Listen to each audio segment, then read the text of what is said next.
Bapak Gembala memberikan kita tema untuk kita belajar bahwa menjadi murid Yesus itu tidak boleh jadi pengangguran. Kok enggak amin? Telat. Saya ulangi lagi. Menjadi murid Yesus tidak boleh jadi pengangguran. Artinya Tuhan tidak butuh simpatisan di gereja. Betul? Apa lawan katanya simpatisan? Apa? Partisan. Partisipan. Itu lawan katanya. Gereja Tuhan mengalami kerugian dan kebangkrutan yang besar ketika sebagian besar yang ngaku murid Yesus itu cuma simpatisan. Saudara tahu nggak kata lain simpatisan? Apa yuk? Pengganggu. Betul? Karena simpatisan itu nggak pernah terlibat apa-apa, malah ngerecoki. Betul tidak? Maka itu hati-hati dengan kalimat ini. Pak Gembala, nggak usah sibuk tentang saya. Pokoknya saya datang ke gereja. Ada jemaat pernah ngomong begitu? Loh, saya tanya kok. Kan saya nggak tanya tentang saudara, saya bilang ada atau tidak gitu loh. Ada nggak? Nah, jangan kita tapi ya. Saudara, kita ada di minggu yang ketiga tahun yang baru ini. Dan sungguh-sungguh Tuhan itu luar biasa. Masih ada 49 minggu lagi yang kita akan lewati dalam rencana Tuhan untuk hidup kita. Ayo kita baca apa kerinduan Tuhan Yesus terhadap kita murid-muridnya. 1 Korintus 3 ayat 9. 1 Korintus 3 ayat yang ke-9. Karena kami adalah kawan sekerja Tuhan. Stop dulu. Bisa ganti kata saya masing-masing? Karena saya adalah kawan sekerja Tuhan. Mendengar kata kawan sekerja, pasti konotasi kita, pikiran kita langsung mikir bisnis, usaha. Betul tidak? Loh saya tanya kok, betul tidak? Partner. Dalam teori bisnis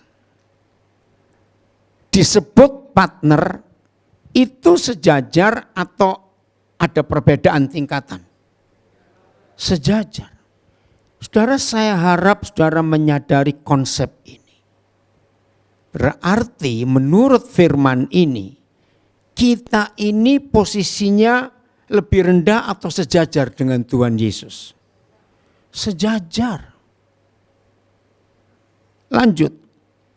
Dalam konsep partner, memang dalam dunia bisnis ada perbedaan angka, ya, meletakkan saham itu berapa persen. Tapi perbedaan angka naruh modal itu tidak boleh dijadikan patokan. Kalau saudara setuju kalimat ini katakan ya. Enggak boleh dijadikan patokan yang taruh uang lebih banyak, kerjanya lebih dikit. Yang taruh uang lebih dikit, kerjanya lebih banyak. Boleh enggak dalam bisnis partner seperti itu? Tidak. Yang ketiga, partner tidak bisa berkata, udah kamu di rumah aja biar aku yang kerja. Ada begitu? Lu jawab cepat saudara. Tidak ada. Artinya kalau yang satu tidak mau ikut kerja, maka yang satu pun nggak bisa apa-apa. Setuju? Ini yang terjadi dengan kerajaan surga. Coba perhatikan. Siapa antara kita dengan Papa di surga yang dikit-dikit minta tolong, dikit-dikit minta tolong, itu siapa? Siapa? Saya minta tolong ke Tuhan, ke partner kita. saya mau berikan bukti betapa kurang ajarnya kita terhadap Tuhan yang ngajak kita jadi partnernya. Contoh ini, kalau saudara setuju, ngomonglah dengan sejeng betul gitu ya. Oke. Ternyata tidak sedikit di antara kita belum mengerti firman ini, lalu menjadikan Tuhan itu bukan Tuhan. Saya beri bukti. Kalau kita punya PRT, pembantu rumah tangga, digaji enggak? Iya dong, siapa mau kerja? Anak aja kadang-kadang nurut minta gaji bapaknya kok. Oke. Setelah kita memberi gaji kepada pembantu rumah tangga kita beri apa setelah itu? Jangan bilang bonus, kerja aja belum mau bonus. Ayo kita beri apa kepada pembantu rumah tangga kita? Cepetan, beri apa? Kerjaan. Setelah kita beri kerjaan, kita apakan lagi?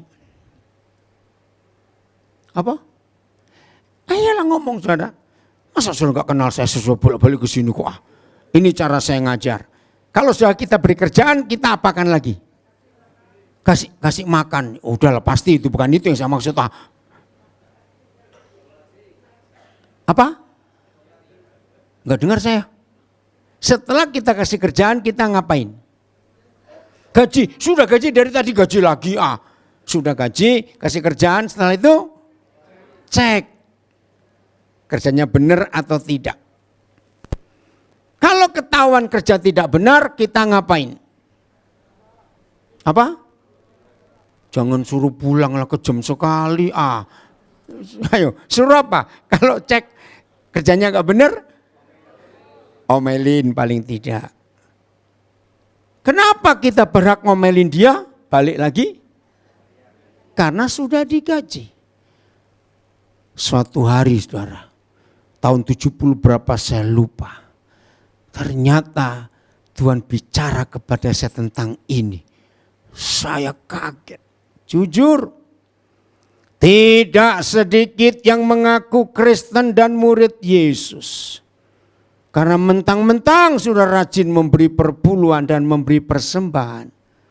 Lalu Tuhan kita anggap jadi pembantu kita. Ketika yang kita perintah kepada dia tidak kerjakan. Betul atau salah? Loh kok diam saja? Pernah sadar bahwa tidak sedikit di antara kita menempatkan Yesus sebagai pembantu kita karena kita sudah beri persembahan kepada dia. Loh jawab ya atau tidak? Coba jujur dalam hati. Aku begitu enggak kepada Tuhan. Ini mengerikan. Maka itu khotbah-khotbah perpuluhan, beri persembahan. Itu menempatkan Yesus sebagai PRT. Karena aku sudah beri uang kepada dia. Lalu ketika ada doa-doa kita tidak terjawab. Biasanya kita ngapain? Ungkit-ungkit. Kira-kira betul enggak ilustrasi ini? Lu saya tanya, jangan tersinggung dulu. Saya tanya kok. Betul enggak ilustrasi ini? Sering terjadi. Tapi hari ini pergumulan gembala kita. Bahwa saudara dan saya tidak boleh jadi pengangguran di dalam gereja Tuhan. Sebab menurut firman ini kita adalah apanya? Kawan sekerja. Masih ingat posisinya bagaimana? Sama. Kalau kita enggak kerja, maka partner kita bisa kerja enggak? Tidak. Ini kita harus sadari saudara. Oke, ini masih pakai logika bisnis. Kalau saudara seorang pengusaha dan ingin cari partner, beri saya 3 persyaratan. Kira-kira saudara milih partner yang bagaimana? Nomor 1 cepat. Jangan yang rohani, yang punya duit kok jujur. Jujur nggak punya duit, ya ngapain jadi partner? Loh betul tidak? Jangan pura-pura lah, saya tanya kok, betul? Punya duit. Nomor 2, nah itu baru jujur. Nomor 3, pinter, rajin. Oke, saya tanya, kriteria itu ada pada kita enggak kalau dia Tuhan cari partner model kita begini? Lu jawab, ada? Bukan belum tentu, enggak ada, mau sekaya apa? Sombong betul, belum tentu lagi. Apanya belum tentu? Enggak tentu memang. Loh ya atau tidak? Masa Tuhan cari partner model kayak begini? Mobil aja masih kredit, rumah belum lunas. Loh betul atau tidak kalimat ini? Tapi ini yang mengagumkan, dia tetap pilih kita. Nomor 2, ngaku. Jujur kita berapa persen kepada Tuhan? Dalam hati aja jawabnya.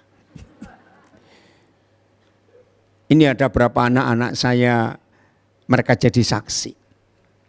Ketika banyak orang tahu bagaimana cara hidup kami suami istri berbagi, tidak sedikit orang-orang bertanya, Koden, apa Koden tuh nggak takut dimanfaatkan oleh mereka?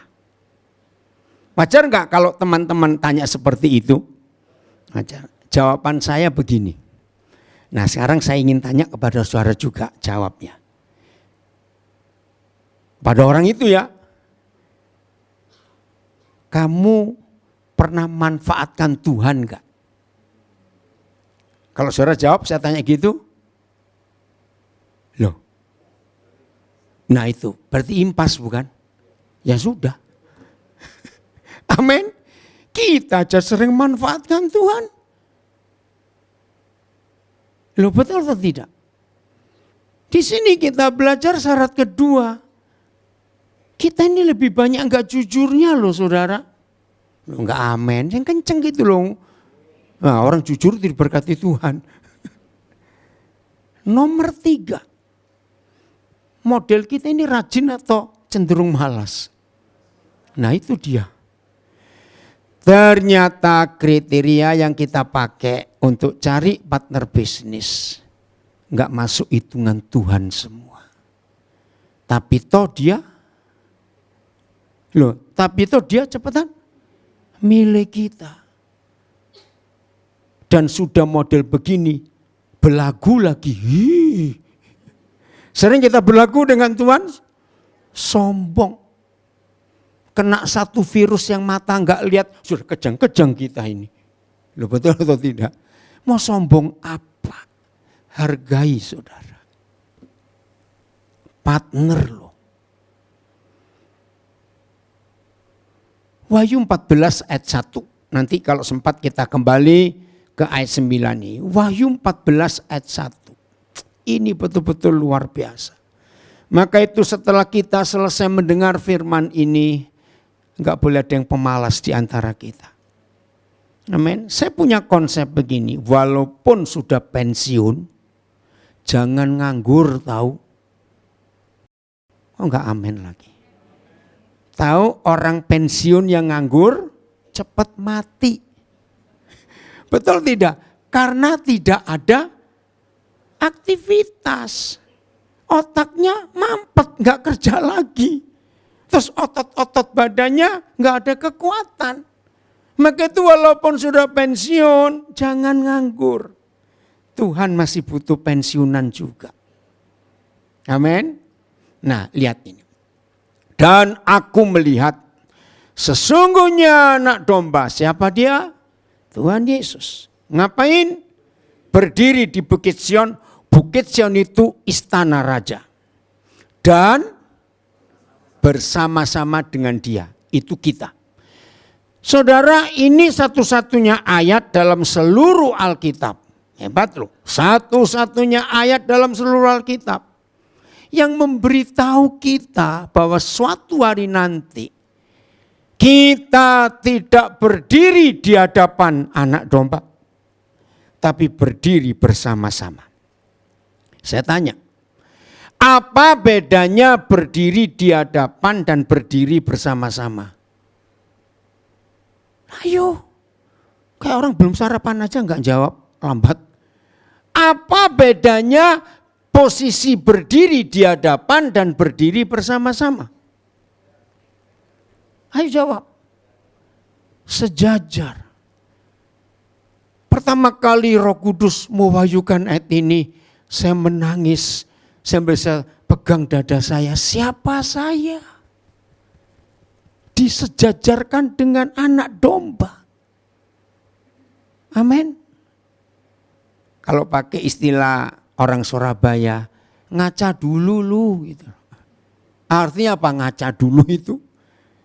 Lihat model gini masa disejajarkan dengan raja segala raja.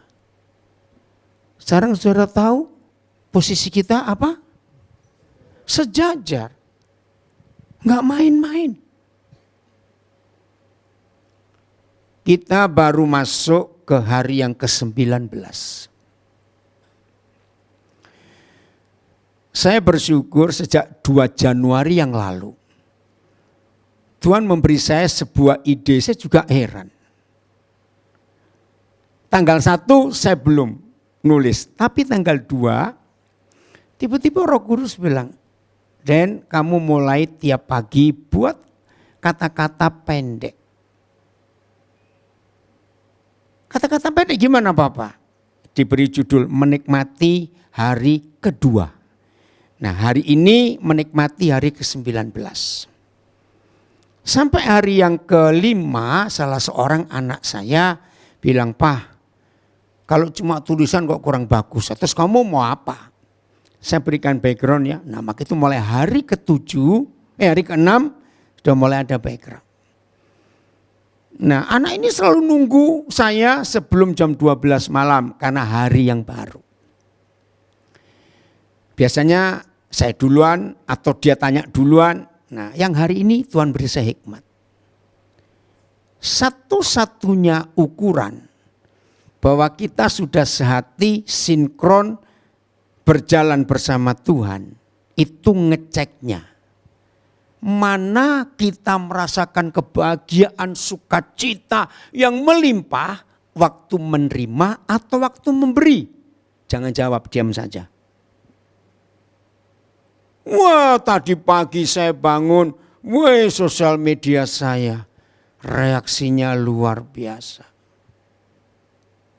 Kira-kira manusia yang umum bahagianya kapan? Nah itu bertobat. Harusnya kita itu kalau berbagi itu sukacita dan bahagia.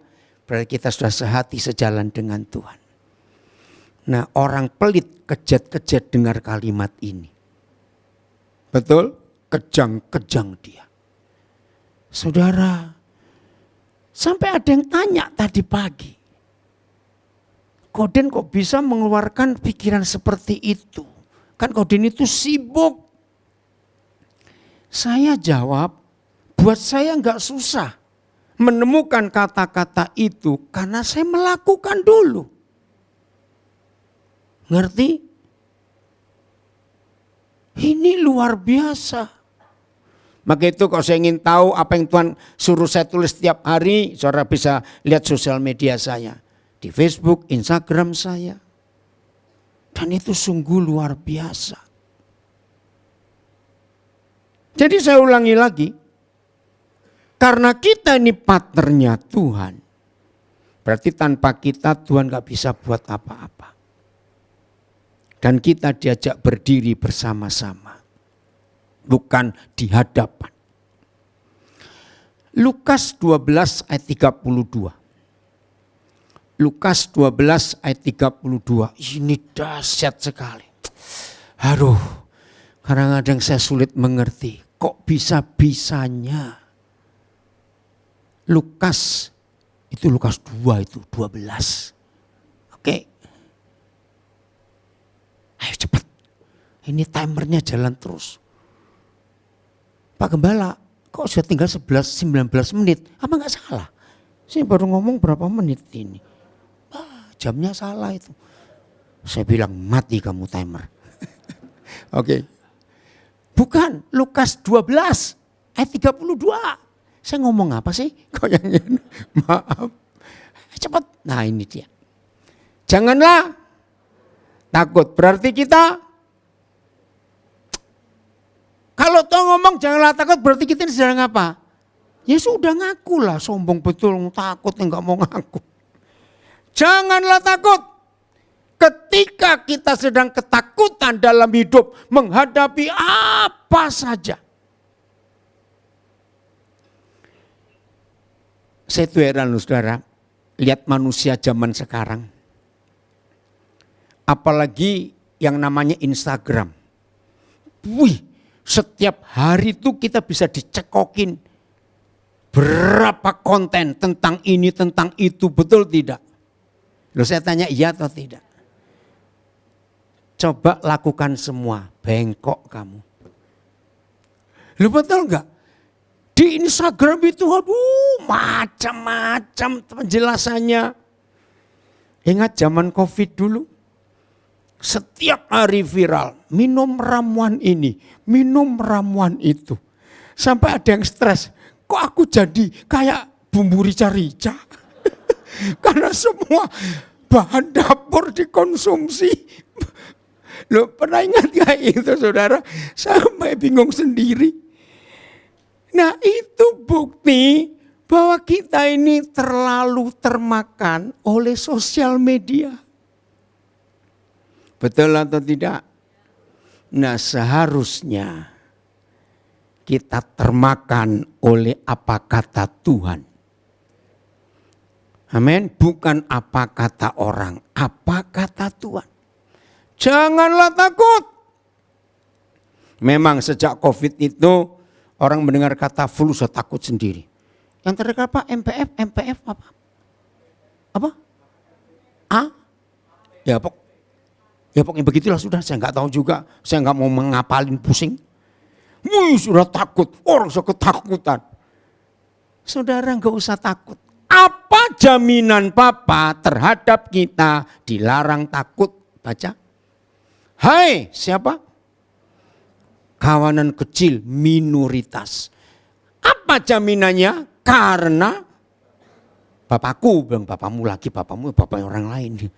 Karena Bapakku telah berkenan memberikan aku kerajaan itu.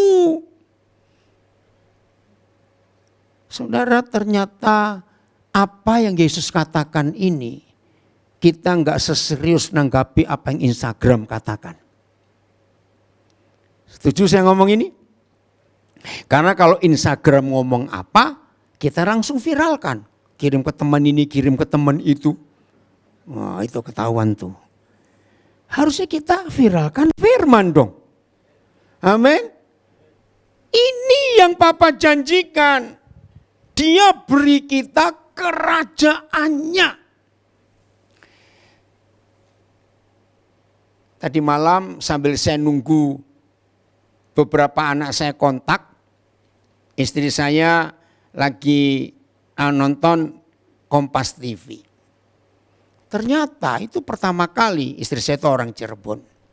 Baru tadi malam saya tahu sejarah ringkas tentang kerajaan-kerajaan keraton di Cirebon. Dijelaskan detail arti kata ini semuanya. Saya baru tahu ada Kanoman, ya, ada Sunyaragi, ada Pastor. Oh, baru tahu. Itu kerajaan-kerajaan yang ada. Saudara dengarkan. Kerajaan Inggris itu kerajaan yang cukup terkenal di dunia, betul tidak? Nah, posisi kembali ke Ratu Elizabeth II, bahkan sampai sekarang taktanya dipegang Charles. Posisi kerajaan Inggris itu rajanya, ratunya itu simbol atau resmi? Simbol. Karena yang memegang bukan raja atau ratu, tapi parlemen. Nah itu loh buktinya. Kalau saudara ingat sejarah, Ratu Elizabeth gampang gak menyerahkan taktanya ke anak kandungnya, Pangeran Charles? Ayo, gampang atau susah? Susah sampai dia meninggal. Jadi Charles ketuaan jadi raja. Dan gak lama pas akan diganti anaknya Pangeran Andrew. Nah itulah ilustrasi. Kalau kerajaan Inggris yang cuma simbol, susah menyerahkan ke anak kandung. Tapi Bapa di surga, saudara tahu arti kata telah berkenan? Kata lainnya apa telah berkenan? Ayo cepetan. Apa? Enggak dengar yang kuat? Sudah, bukan. Layak. Jujur, model kayak kita layak diserai kerajaan? Ngaco. Loh betul enggak? Siapa kita? Saya punya ilustrasi gini ya. Ini ilustrasi yang lucu. Yang Tuhan berikan kepada saya. Suatu hari, saudara terpaksa meninggalkan rumah mendadak.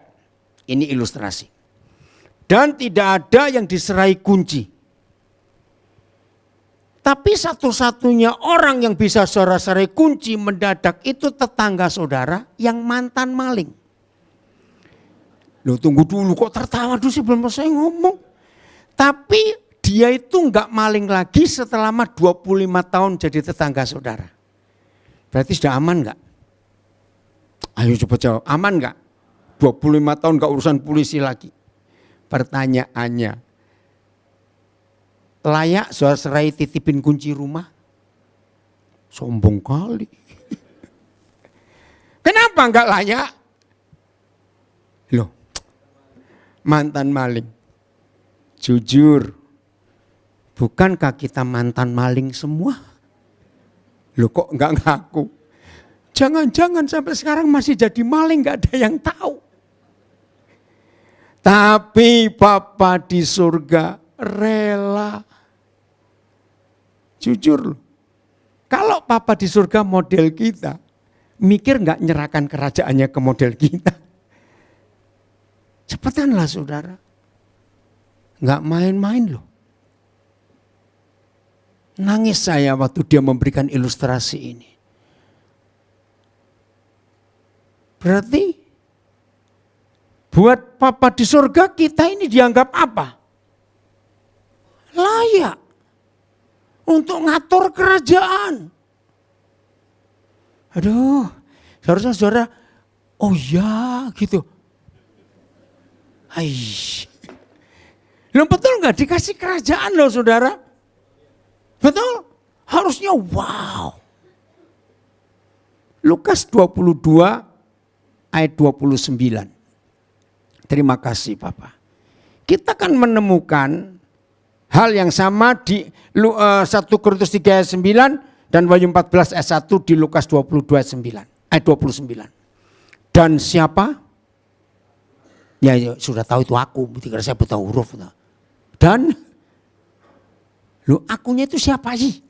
Nah, dan Tuhan Yesus ngapain? Menentukan hak-hak kerajaan.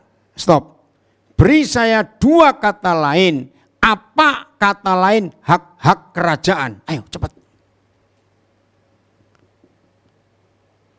Apa? Yang kenceng nggak apa-apa. Fasilitas. Betul fasilitas? Otoritas. Betul. Apalagi? Apa? Kepercayaan. Betul. Apalagi? Warisan. Oh, jangan warisan. Warisan mikir duit lagi. Aduh sudah jangan. Maaf. Apa tadi saya dengar suara? Kuasa. Saudara ini hebat. Saya tidak punya kalimat yang bisa membuat saudara makin kagum dengan Tuhan Yesus yang luar biasa terhadap kita. Mantan-mantan bajingan ini bisa diberi kepercayaan sebesar itu. Setuju saya ngomong kalimat ini? Maka itu Tuhan sedih kalau raja-raja seperti ini pengangguran. Setuju? Terus kita cuma datang manasi bangku gereja saja. Terus apalagi kita main perintah seenaknya kepada Tuhan. Padahal posisi kita luar biasa. Koma. Baca ini hebat. Kalimat berikut. Hak-hak kerajaan bagi kita sama seperti yang Bapakku menentukannya bagiku. Ini gila, betul?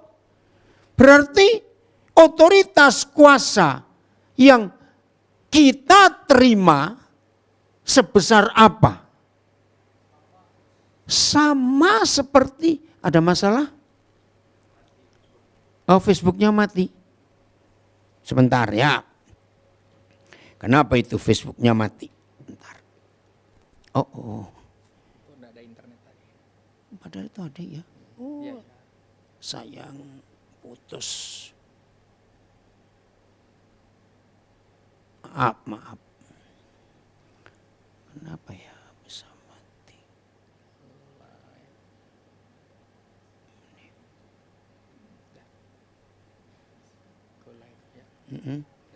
Bentar ya.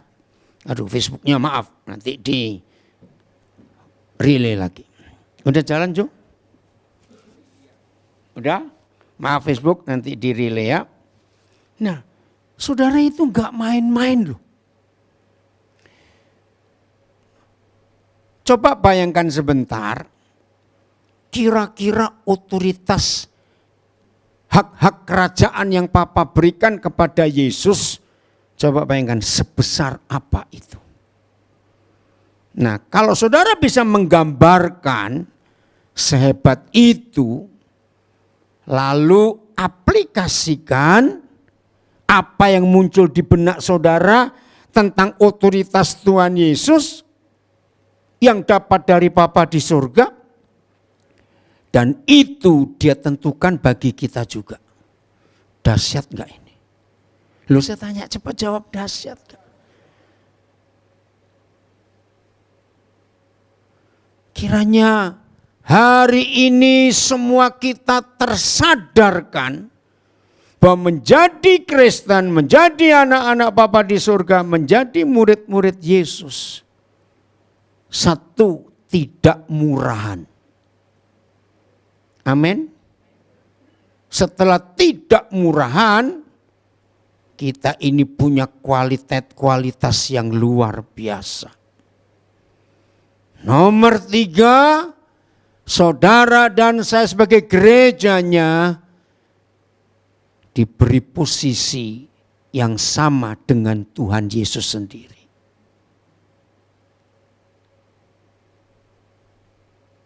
Coba jawab.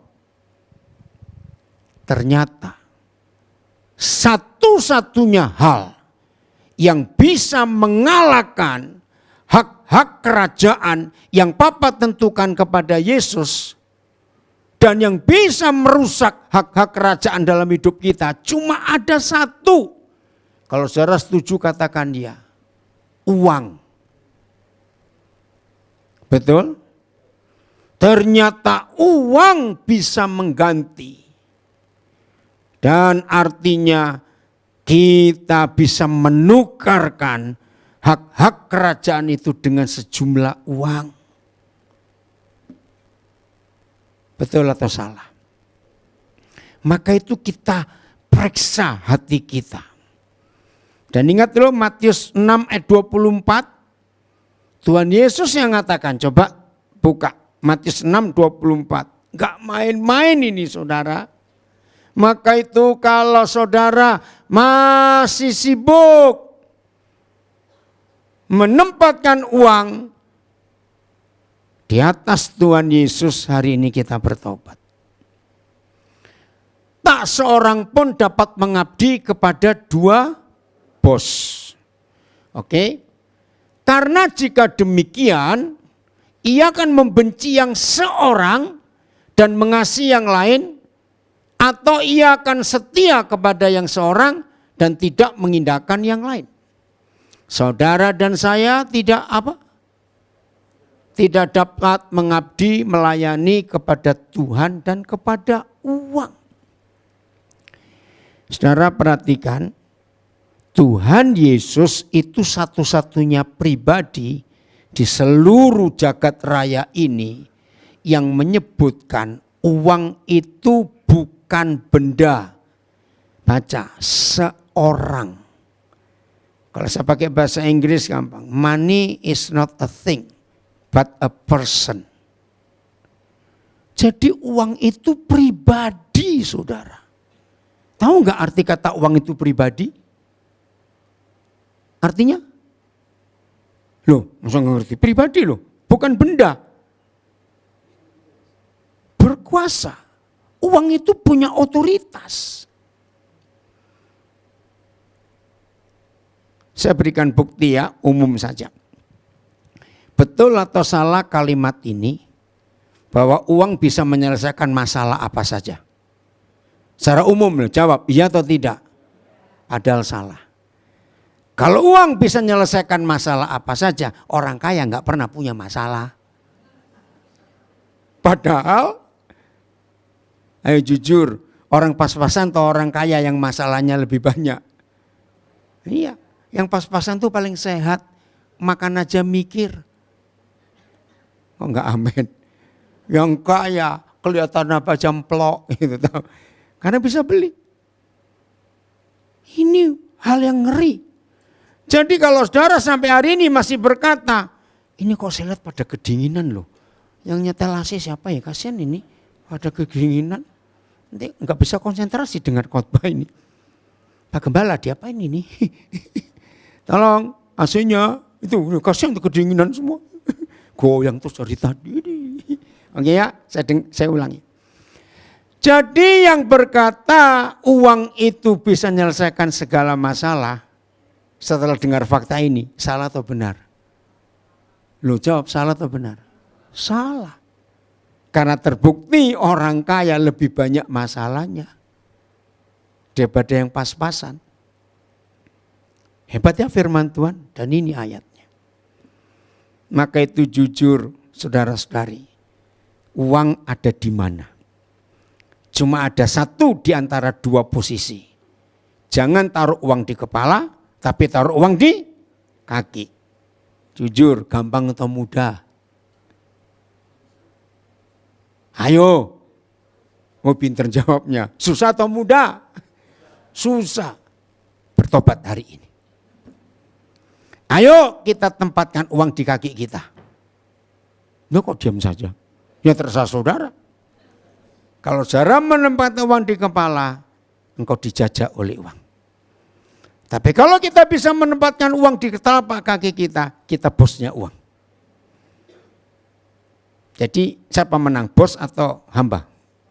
Nah harusnya kita bosnya uang, bukan hambanya uang, goblok.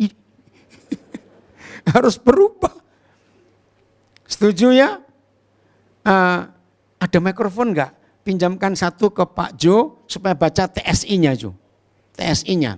Makasih. Sini aja langsung. Kasih operator. Dari ini Pak Yohanes ini dari Washington DC. Tetangganya Biden. Lusa jadi tetangganya Trump dia.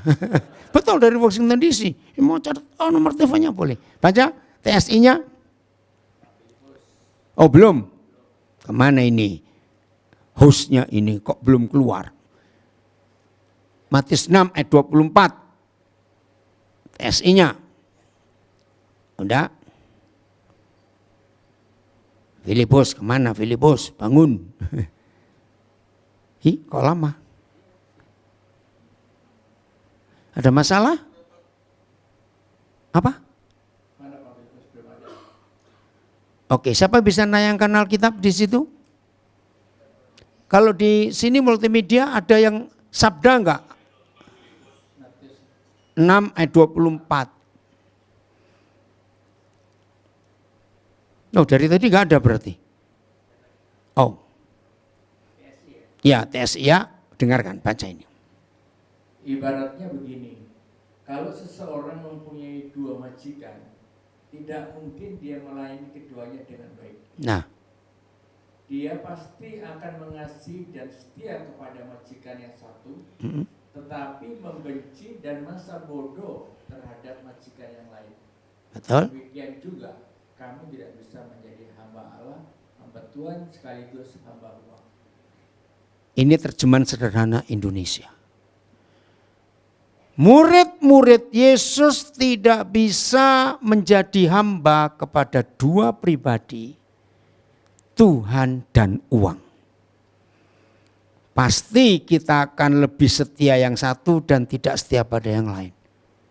Betul atau tidak firman ini, saudara? Maka itu periksa. Masalah terbesar di dalam gereja justru masalah uang ini, saudara. Betul atau tidak? Yang sudah bergereja di mana-mana lihat dari dulu masalahnya adalah uang ini. Oh, ada juga atau TSI-nya. Makasih. Coba FYH-nya. Multimedia FYH. Paling bawah ya. Nah, kalau saudara punya aplikasi Sabda, saudara akan belajar ratusan terjemahan Alkitab dalam ratusan bahasa.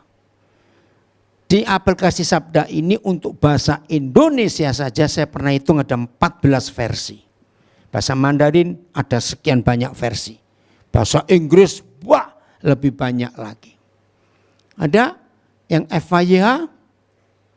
Sudah aja? Ya, silakan bacakan. Ya, sambil nunggu. Kalian tidak dapat melayani dua majikan, Tuhan dan uang. Karena kalian akan membenci yang satu dan mengasihi yang lain. Jelas bukan? Gereja rusak ketika murid-murid Yesus tidak mau jadi rekan sekerjanya. Hari ini saudara, sebelum kita melewati bulan yang pertama tahun ini, mari kita tanya posisi kita di hadapan Tuhan. Kita ini orang bukan cuma anggota kerajaan, tapi kita adalah apanya? Bukan anggota kerajaan loh, tapi kita adalah raja-raja juga. Maka itu kita harus terlibat aktif di dalam semua yang Tuhan tetapkan kepada gembala kita. Katakan amin. Entah saudara bergereja di jemaat yang mana, kalau saudara hari ini cuma datang ke sini, nah temukan posisi kita. Bagian terakhir, Roh Kudus akan menolong kita untuk kita mengerti betul-betul kerinduan Bapa. Menemukan hidup ini. Tidak harus jadi pendeta. Tidak harus. Tidak harus sekolah teologi. Setuju saya ngomongin tidak harus. Penginjil pertama di dunia. Tuhan kita itu dahsyat. Penginjil pertama di dunia itu bukan mantan pelacur. Tapi memang seorang pelacur. Kaget enggak? Kita buka ayatnya. Yohanes 4 ayat 39. Ini luar biasa. Kok bisa-bisanya Tuhan Yesus menemukan pelacur ini. Dan gak perlu sekolah teologi dan macam-macam. Dan berapa banyak? Banyak orang Samaria dari kota itu terus yang telah menjadi percaya kepada Yesus karena perkataan perempuan itu yang harusnya kita ini menjadi saksi bukan menjadi pengkhotbah. Hari Jumat siang kemarin, ya saya baru operasi mata saya ada katarak. Nah terus pulang dari klinik mata yang di daerah Kebun Jeruk, saya dapat taksi. Saudara, ternyata sopir ini anak Tuhan. Saya diinjili, saudara. Keren betul. Nah, karena saya masih belum, padahal diminta loh. Bapak sama siapa? Saya bilang sopir taksi. Karena saya baru tahu juga mata harus ada temannya. Enggak apa-apa. Jadi saya masih ngatur obat-obat, salep mata semua. Saya diinjili untuk percaya Yesus. Terus saya lihat dari kaki saya sampai baju saya. Masa enggak ada model pendeta? Kok sampai diinjili sopir taksi? Akhirnya saya ngomong, wah luar biasa. Bapak sopir taksi berani bersaksi kepada penumpang. Pendeta aja belum tentu berani saksi pada sopir taksi. Boleh nggak saya ngomong kalimat itu? Ternyata dia namanya Edward Situmorang. penampilannya nggak kelihatan kalau orang Tapanuli. Begitu saya bilang saya pendeta, Bapak nggak apa-apa. Saya bangga ketemu supir taksi bisa nginjili pendeta, wah luar biasa. Nah saudara lihat, yang bersaksi bukan berkhotbah. Akhirnya dia cerita, Pak Pendeta, berapa banyak penumpang saya yang menemukan kasih Tuhan di taksi ini. Keren betul. Ada yang pernah mau bunuh diri, Pak. Ada yang pernah ini putus asa. Wah, macam-macam. Pak, teruskan itu. Luar biasa. Dan hebatnya lagi anak pertama dia kerja di Kedutaan Besar Amerika di Jakarta. Dan dapat beasiswa nanti bulan April akan dibawa ke Amerika untuk lanjut S2-nya. Wih, hebat juga. Aki itu anak keduanya perempuan. Kerja di Departemen Luar Negeri. Saya bilang hebat sekali. Karena saya takut akan Tuhan. Begitu anak-anaknya luar biasa. Saya lulusan UGM, Pak. Istri saya juga UGM. Setelah saya pensiun saya jadi supir taksi. Anak saya 2 juga dari UGM. Wih hebat sekali. Maka itu saya sampai kapanpun gak pengen punya mobil pribadi. Saya selalu akan naik angkot untuk jadi berkat. Maka itu yang pantat mobilan bertobat. Tahu istilah pantat mobilan? Gini, pantat mobilan itu begitu ada iklan mobil baru, ini pantat sudah gatal, pengen nyoba, aku pengen nyoba. Ingat loh ya, bagaimanapun kita dan siapapun kita, mobil terakhir yang kita naiki pasti mobil jenazah, ingat itu. Karena nggak ada mayat naik beca. Amin. Maka itu ngapain sibuk dengan mobil, nggak usah. Oke ya, saya kembalikan. Nah, yang bersaksi. Apa saksinya? Baca. Ayo, baca. Yesus, ayo. Mengatakan kepadaku segala sesuatu yang telah kuperbuat. Bukan berkhotbah. Maka itu ketika doktrin gereja mengharuskan semua kaum awam harus sekolah teologi baru bisa melayani, hancur kerajaan surga. Katakan amin. Tidak ada satupun ayat saudara melayani harus sekolah Alkitab, tidak ada. Lihat contoh ini. Jangan merubah Alkitab. Saya ringkaskan ya yang belum pernah tahu, saya sudah minus 9 menit 15 detik. Oke, utang saya ini. Makanya enggak apa-apa, jam kedua habis ini enggak ada acara kok ya. Saya lanjut. Hari itu Tuhan Yesus harus lewat Samaria. Oke. Nah, coba lihat ayat 2. Ayat 3 cepat-cepat ayat 3. Ayat 3 masih Yohanes 4. Keren loh saudara kisah ini. Yesus pun ngapain? Meninggalkan Yudea dan kembali lagi ke Galilea. Coba temukan arti apa yang terjadi dengan seseorang kalau ada kata kembali lagi ke. Ini Santo di mana kok nggak ada ya? Oh ada, gelap sih nggak lihat. Oke. Saya ulangi, apa artinya kembali lagi ke? Cepetan. Supaya utang saya nggak makin banyak. Apa kembali lagi ke? Cepat. Sudah dari sana balik lagi. Untuk apa balik lagi? Ayat 4. Ayo, mana ayat 4 cepetan. Halo. Ayo. Yesus harus melintasi daerah Samaria. Ini pertanyaannya, siapa yang mengharuskan? Loh, kalau ada kata harus berarti ada mengharuskan enggak? Ada. Papa di surga. Saudara, zaman itu ada mobil enggak? Ada warung es? Lihat ayat 6, jam berapa kisah ini terjadi? Cepetan, ayat 6. Di situ terdapat sumur Yakub, Yesus sangat letih oleh perjalanan, karena itu ya duduk di pinggir sumur itu. Ayo, hari kira-kira pukul 12. Panas enggak? ini ngapain sudah dari Galilea suruh balik lagi terus muter. Ternyata surga tahu siang itu ada seorang perempuan yang sedang membutuhkan Yesus. Maka itu dia harus balik lagi. Luar biasa. Masih ingat ya kisahnya? Saya nggak usah teruskan. Begitu Yesus ketemu, terus Tuhan Yesus bilang, boleh nggak aku minta air? Perempuan berkata, nggak bisa. Aku orang Samaria, kamu Yahudi, kita ini musuhan dari nenek moyang. Yesus jawab, oh kalau kamu tahu kepada siapa kamu bicara, maka kamu akan minta air daripadanya. Wah, Tuhan Yesusnya disinggung oleh perempuan ini.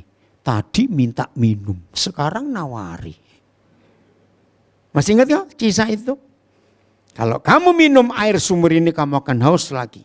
Tapi kalau kamu minum air yang kuberikan kepadamu, kamu akan haus selamanya. Bahkan air itu menjadi sumber mata air dalam hidupmu. Luar biasa.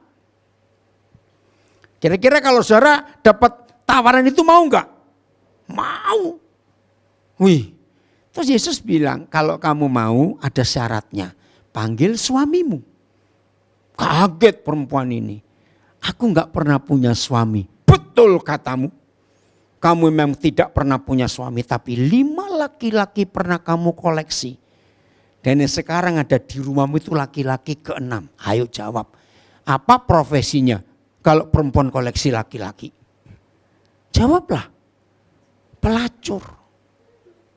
Tapi Tuhan Yesus enggak bilang, hei pelacur bertobat kamu. Saudara, hari itu dia bertobat jumpa Yesus. Jadi waktu dia berangkat dari rumahnya, tetangga-tetangga tahu enggak profesinya apa? Apa?